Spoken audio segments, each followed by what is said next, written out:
I'm very excited for this one. It's been a lot of fun to make.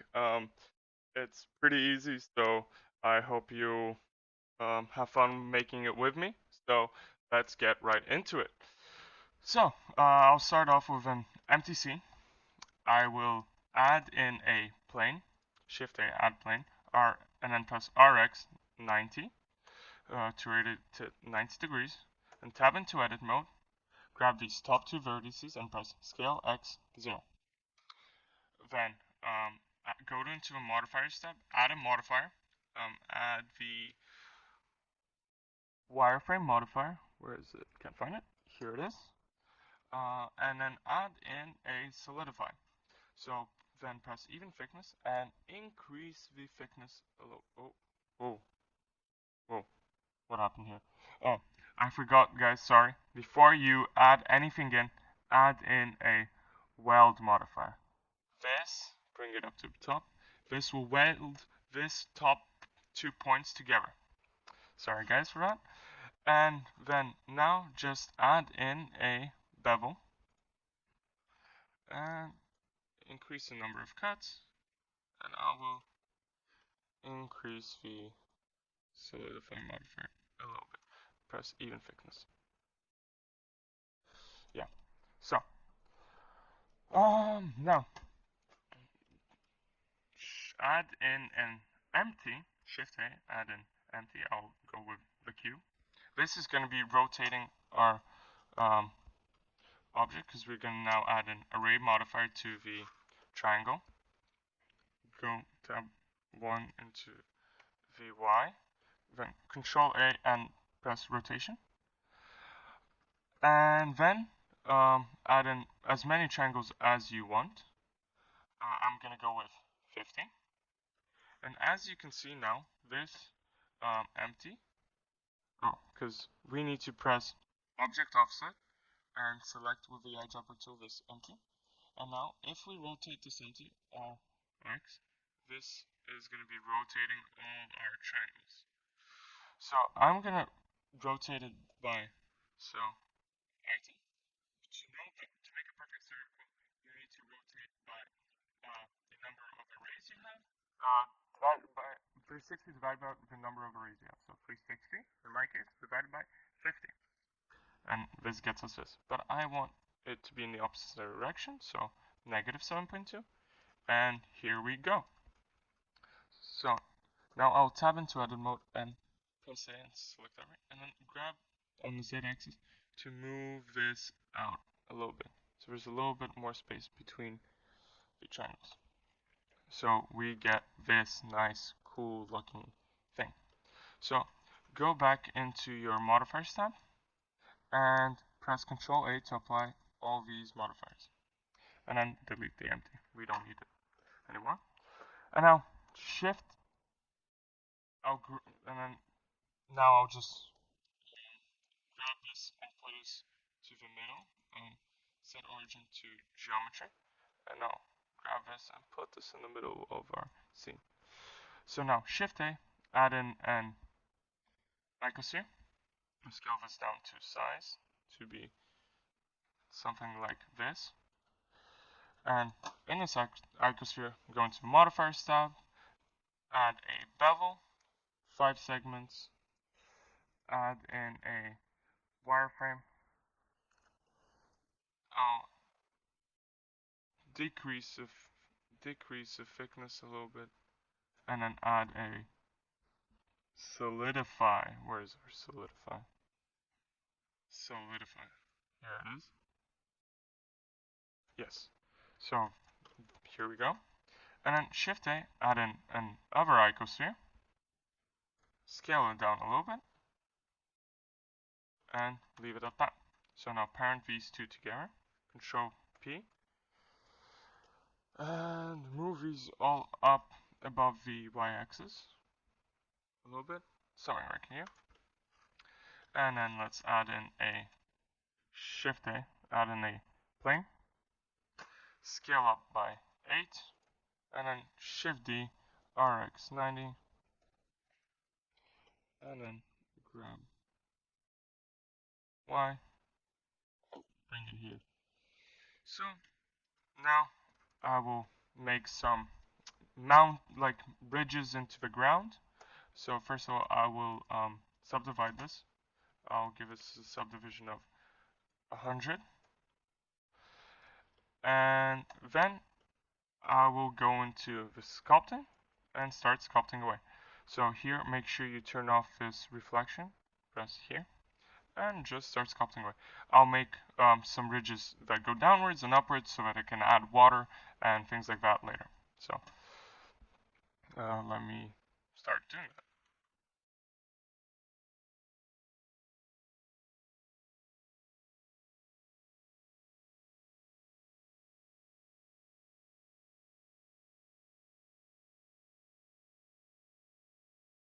So now I'm done with this. I will just shade this smooth. I will now add in my camera, Shift A camera. I'll position myself in the way I would want to look at this ball. So, and then press Control Alt 0. I will decrease my focal length to 40, and then grab this, double tap R, and do something like this.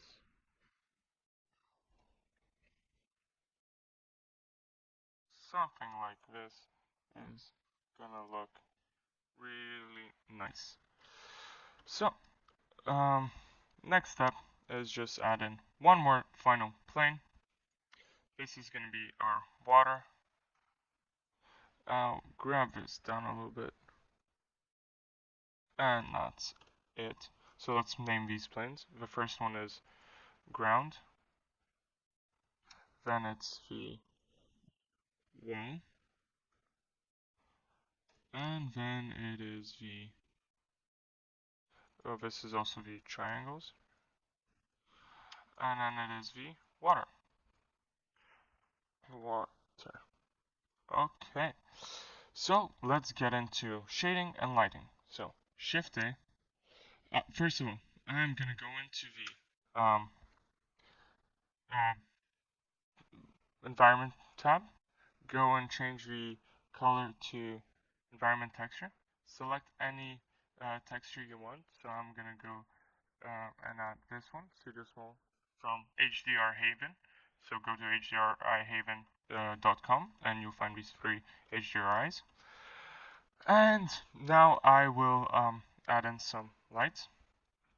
So light area, I'll make this into a disk. Grab Z, scale this up a bit.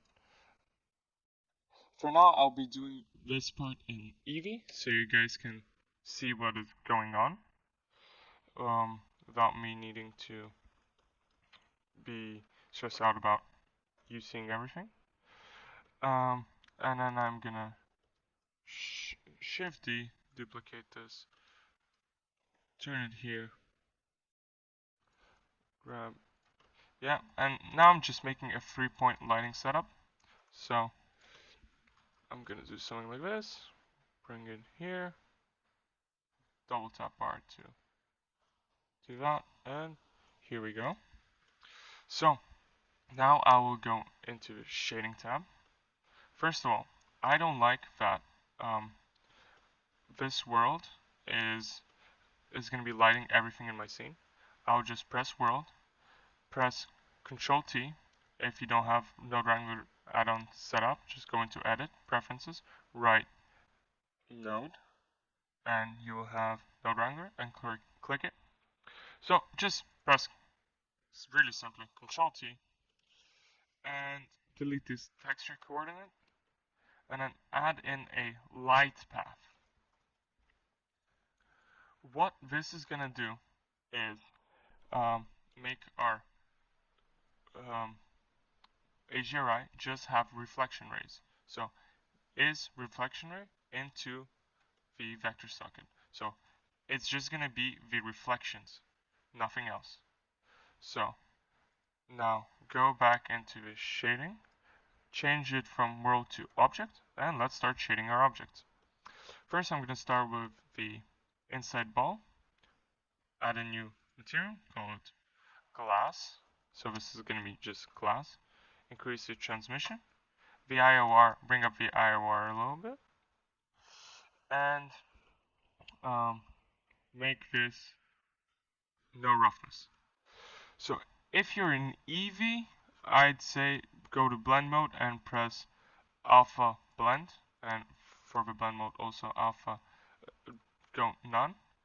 But this doesn't really work, and you would have to just work with the alpha, and it doesn't really work that nicely. So now I would go into cycles, and I'd show you that it works, and um, there's a glass ball in there. But now my computer's going to start getting really loud, so I'll go back into Eevee and then show you the end result after. So add in a emission to the outside sphere. So let's call this emission.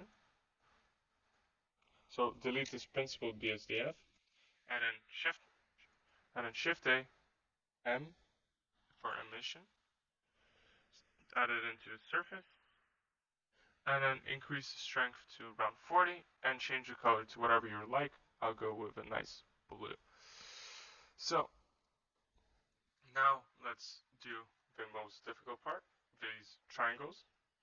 Add a new material, call it triangles, and then make it fully metallic, and then Shift A, add in a color ramp, add the roughness into the roughness, and the color into a color. So color into a color and a color into a roughness. And then Shift A, add in a noise texture, color into a factor, and then Control T to get our texture set up. Plug the object into the vector. Do something like this. We want something like this. And then decrease the scale a little bit. Increase the roughness. And so we're getting this material going here. So now I am just gonna duplicate this color ramp, plug this into the color, plug the color into here, and work with the colors. So I'll want to add a nice dark red. So we're making rust now and like surface imperfections. So nice dark red, maybe one, and then press the plus and maybe add one a bit brighter. One that's going to be a bit brighter. Let's do something like this. Yeah, something like this looks about right. And then I will just add one more for like a nice dark. Oh, it shows that. Add one more for a nice dark green. So this is just going to be our rust here. So something like this seems to look good. And change this color into whatever color you want your triangles to be. I'll go with a nice blue yet again. And now let's go to the ground, add in a Shift A, bump, add a normal into normal, Shift A, add in a color ramp, plug the color ramp into the height and the color also into the roughness. And then Shift A, add in a noise texture, plug that in here, and now we should start getting some noise going on here. Oh, not into the roughness, sorry. I just wanted to decrease the roughness and decrease the specular a bit.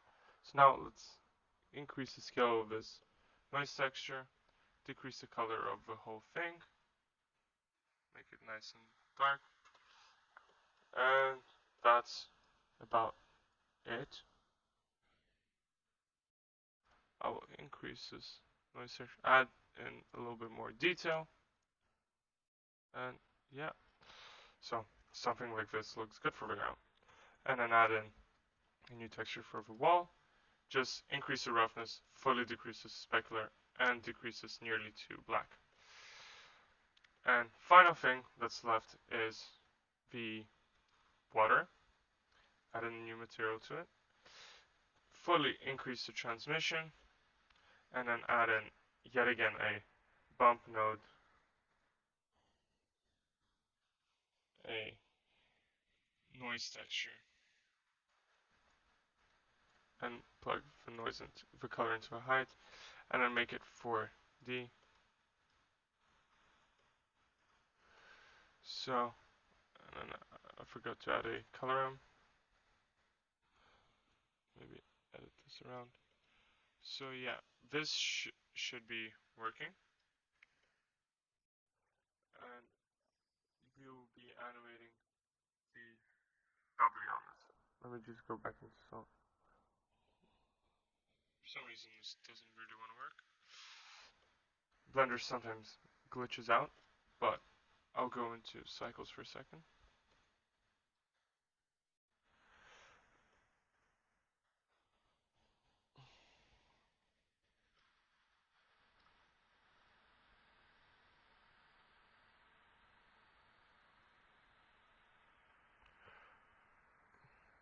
And let's go back.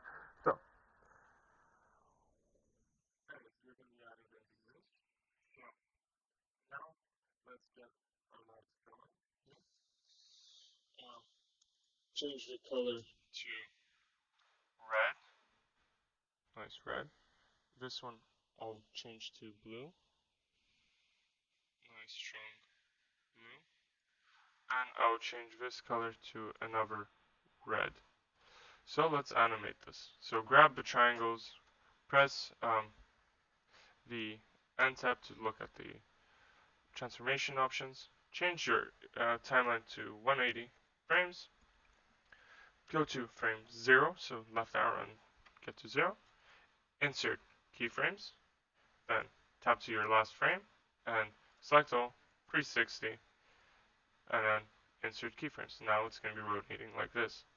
And then select your outer icosphere, go to frame 0, yet again, insert keyframes, go to your final frame, and then add in to all the frames negative 360, because we want it to be spinning in the opposite direction. And now we get this. So basically what is left is to animate this water. Blender sometimes glitches out. I'm sorry guys, I'll just animate this and I'll show you what it's supposed to look like. For some reason it's really glitched out, and if you do the steps I did, this is gonna work, but for some reason Blender's being a bad person today. So go to the W, go to frame 0, at the W insert keyframe at 0, and then go and press around point 0.4. I'll just decrease the scale. I don't know why this is being so annoying.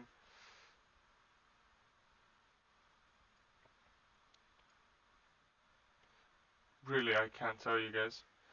But that's about it. And so let's look at this in cycles. And let's go into color management, make this very high contrast. And then finally, let's go into the exporting tab. So choose your file location that you want. It could be whatever. And then press here FFmpeg encoding MP4, and then perceptually lossless, and press render animation, and you'll be ready to go. So